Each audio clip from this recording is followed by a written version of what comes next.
Eu vejo com muita simpatia esses movimentos em favor da participação da mulher, do negro e da LBGT nesse governo que está aí se formando, que é um governo, que se pretende democrático.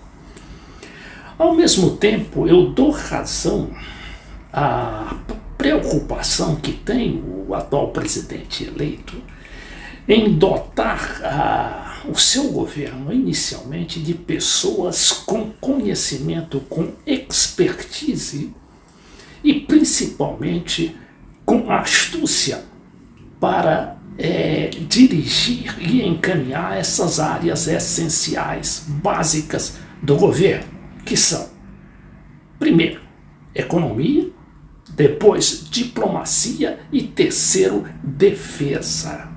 Eu acho que depois esse governo terá condições de contemplar todas aquelas reivindicações.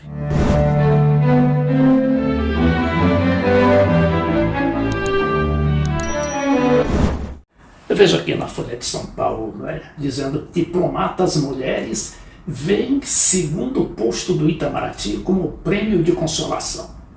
Havia a expectativa da nomeação de uma chanceler pela primeira vez na história do país. Na verdade, isso daí é um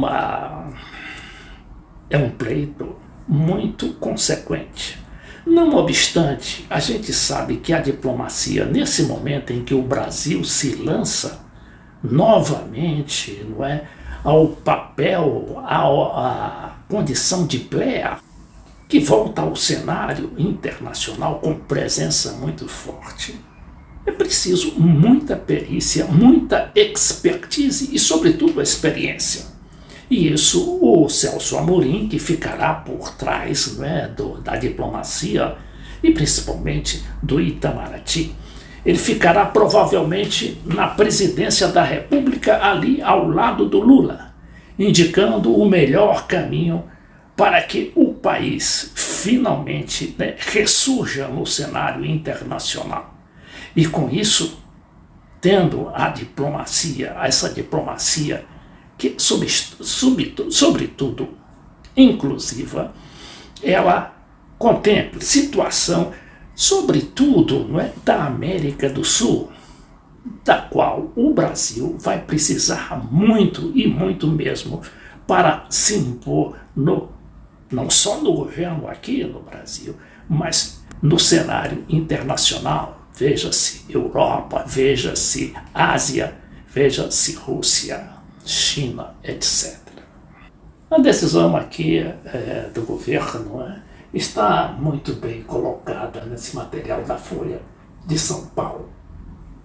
Diz que a decisão de entregar a Secretaria-Geral do Itamaraty a uma mulher, a embaixadora Maria Laura da Rocha, está sendo vista como prêmio de consolação por diplomatas brasileiras que se mobilizaram para que Lula indicasse uma mulher para o Ministério das Relações Exteriores. Aqui está a Maria Laura da Rocha. O governo, para aplacar a contrariedade, deve indicar também embaixadoras para cargos estratégicos no exterior.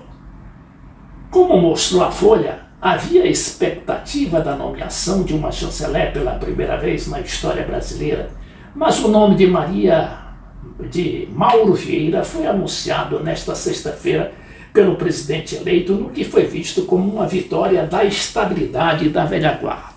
Aqui eu discordo da Mônica Bergamo, que é a autora desse texto, porque ali não houve essa preocupação com a velha guarda ou mesmo com a estabilidade, tudo bem. Porque o Celso Amorim, ele não é um quadro só do PT. Ele é um quadro muito profissional. Lembre-se de que ele foi embaixador do Fernando Henrique, governo FHC, na ONU. Depois ele também foi chanceler do Itamar Franco, que não era muito petista, e era um governo nacionalista. E depois, sim, o Celso Amorim se integrou no governo e foi, inclusive, teve essa sua participação e essa sua filiação ao PT, que não significa que ele seja um dogmático. Celso Amorim é, antes de tudo, um pragmático, né? É um homem considerado astuto, esperto, principalmente. E ele foi capaz de, ao longo de 8 anos de ministro de Lula, de chanceler de Lula, de projetar o Brasil internacionalmente.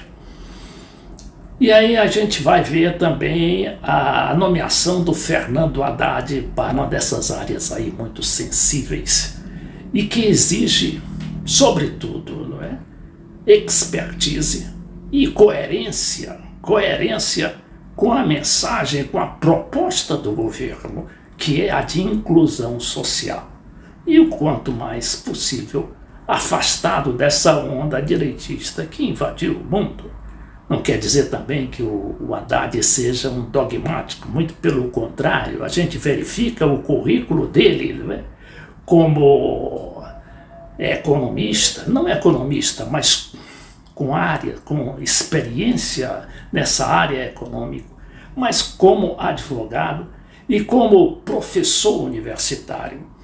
Ele teve uma posição muito equilibrada ali entre, eu não diria entre direita e esquerda, mas principalmente nesse movimento nacionalista em defesa de nossas tradições e de nosso papel no mundo. Olha aqui o currículo do Haddad, né? O Fernando Haddad, nomeado ministro, ou como queiram, superministro da Economia ou ministro da Fazenda. Haddad já trabalhou em banco e participou da criação da tabela FIPE e das PPPs. Futuro ministro da Fazenda entrou no setor público por meio de cargos na área econômica. Há 25 anos, Fernando Haddad era professor do curso Pensamento Político Moderno da Faculdade de Filosofia, Letras e Ciências Humanas da USP. No currículo estavam o Federalista, a Democracia na América. São 2 títulos que tratam das bases do sistema democrático norte-americano. De economia falava-se pouco. A exceção eram as críticas do professor ao governo, na época taxado como neoliberal, de Fernando Henrique Cardoso. Mas foi pela economia, uma de suas áreas de formação, que o futuro ministro da Fazenda entrou no setor público. Algumas iniciativas dele nessa área também se perpetuaram, como a criação da tabela FIPE e o projeto que deu origem à Lei das Parcerias Público-Privadas. Abre aspas.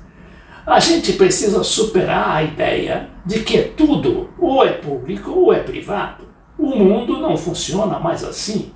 Eu tive a honra de ser convidado pelo Guido Mantega para ir para Brasília fazer a lei dos PPS, das PPS, Parceria Público-Privada.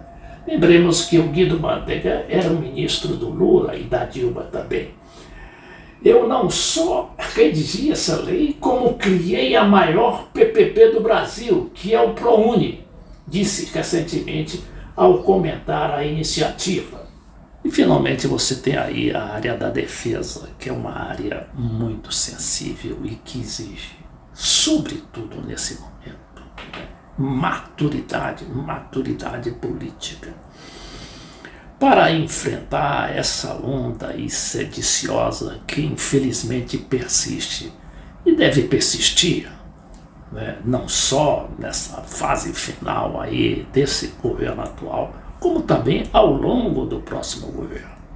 Por isso o Lula foi pegar alguém de perfil conservador, mas também ao mesmo tempo com grande capacidade de diálogo, que é o José Múcio Monteiro, que já foi ministro do Lula no passado, não exatamente nessa área, mas que ele tem muita expertise e, sobretudo, jogo de cintura.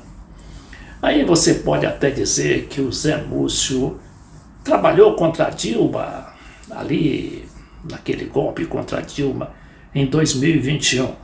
não tem nada provado.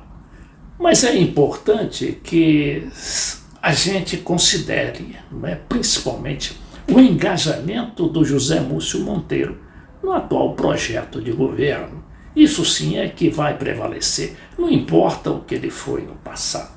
Mas é um homem, como a gente sabe, é um homem com maturidade e também com grande respeito, merece o respeito, principalmente da esquerda, da direita e inclusive do Bolsonaro.